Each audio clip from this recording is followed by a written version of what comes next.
want to go to Rory Sloane on this one. Rory, you were the star young Victorian going over to South Australia, and you made an impact straight away.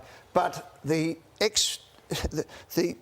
huge expectations on Harley Reid seems to just be getting out of kilter. I mean, we thought it was bad enough last year with the West Australian and all the carry-on, but he was playing well. He's had one mediocre game in a team of very ordinary players, and everyone's coming for him at year 2. Yeah, a lot's been said about Harley Reid's performance on the weekend, and I'm going to take my turn to have a say because I think it's really important to have a view of a different lens here. I've found it appalling, really, the scrutiny that's fallen on him. Yep. He's a 19-year-old kid, James, with huge expectations, as Eddie said. His last year's performance was one of the best first-year performances of any kid throughout the AFL that I've ever witnessed.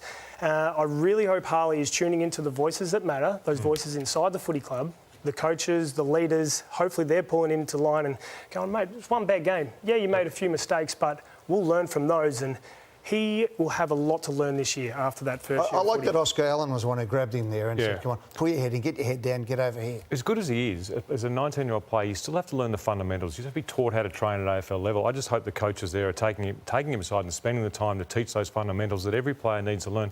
He is an exceptional talent, but you still don't know at an AFL level how to do things. The first year you get a tick. The second year it's about putting your head down, and I'm pretty sure the coaching staff will be taking him aside and just saying, this is what you need to do. Yeah, he could just play that first year and enjoy his footy, but you're right, it's important to have those leaders and mentors. I came in with Simon Goodwin and Neil Craig, and I couldn't have come into a better environment than those two going, Sloaney, this is how you train. We train 3 hours on the track, then we're going to sit on the bike for 2 hours and go about our business. Has he got players at West Coast to do that? Maybe not at the moment. That's probably what is lacking at West Coast. We're going to have a look at the on-field leadership of the West Coast. You got something to add there, Tom? Yeah, I was going to ask Rory, you said the feedback and the media attention on Harley Reid is appalling. So what would be your feedback to Harley Reid from the weekend's game? Because I'm agreeing with you that it's been over the top. I completely see that. He's 19 years old.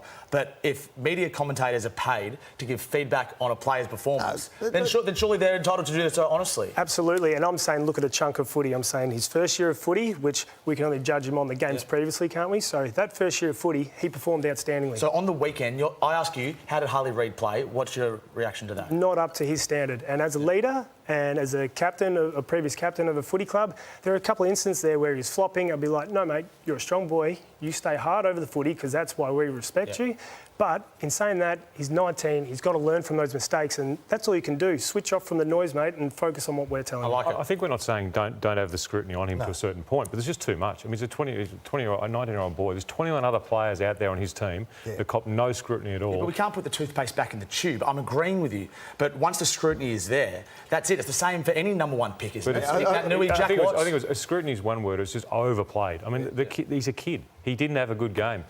Improve, get better. That's it. Don't move on. Have next week, though. We're going to have a look at his leaders around him, though. To your point, though, Tom, he is the big name, and as long as he hasn't got a contract signed, they're going to be into him left, right, and centre. You wonder if people are actually, telling him some hard truths, or not just being nice to him. Let's have a look at the West Coast Eagles. Hurdy, let's go this because, boy, are they going to be tested out this week. They come up against the reigning champions who were magnificent on the weekend, the Brisbane Lions. And I want to compare West Coast Eagles and Brisbane, their senior players. A lot of I suppose, the pointing goes towards the West Coast Eagles coaches. But if you look at here, Baker, missed tackle straight through to kick the goal for the Gold Coast. Took Miller. Here's just poor pressure. They're trotting, but they're trotting around side. Tim Kelly, experienced player, gets lost his player. Rao just runs through out the front of the stoppage. I mean, you just can't run out the front of the centre square, can you, Rory? It's just a big no-no, let your player. And here we have Jack Graham, who is beaten by Holman.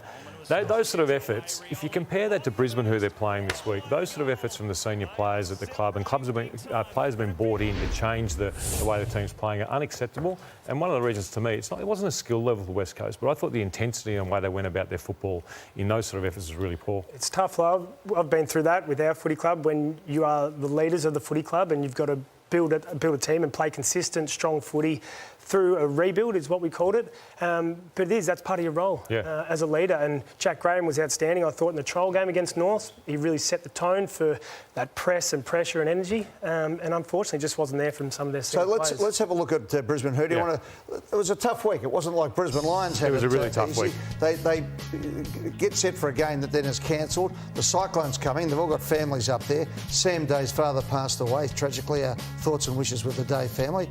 McCarthy ruptures his ACL ACL, one of the favourite players up there. Laid out for Cameron, down by 23 points early on the SCG. Loman's off injured, Starcevic concussion, away from home.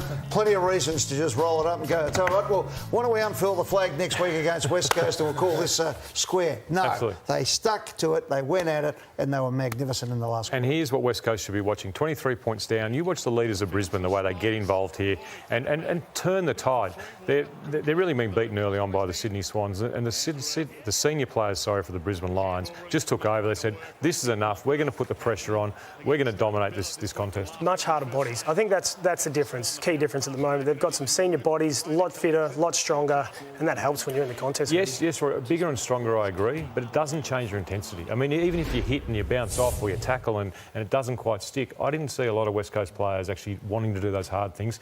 They'll come up against Brisbane, they're in for a big shock. So last week you said, going into your first game as a coach, you prayed that you might actually win a game somewhere. Exactly. Andrew McQualter has gone over there in front of the home crowd and they've got absolutely pantsed. Not a great start. So where does he go to that? How does he lift them He up? goes back, he looks at Brisbane. I play the tape of Brisbane, the opposition tape, and say, this is the intensity we need from our team. Not just this week against Brisbane, because they'll go in big underdogs, right? They're probably not going to win. But let's start the season. Let's start to show what we can do from there and then roll through the season. Because if they put up the effort they put up against the Gold Coast Suns again, they're not winning it. They're not winning a game. Rory, when you stand in the centre circle, they're ready to go first bounce. What do you say to your teammate, Harley Reid? To Harley Reid, bring your effort and energy, mate, and bring what we saw last year. Because last year he kept it simple and we saw the results. You know what Rory Sloane says, the leader to Harley Reid? Watch me, follow me. That's what you do. This is the effort you require to play in this football club. If you want to be part of this team, follow me.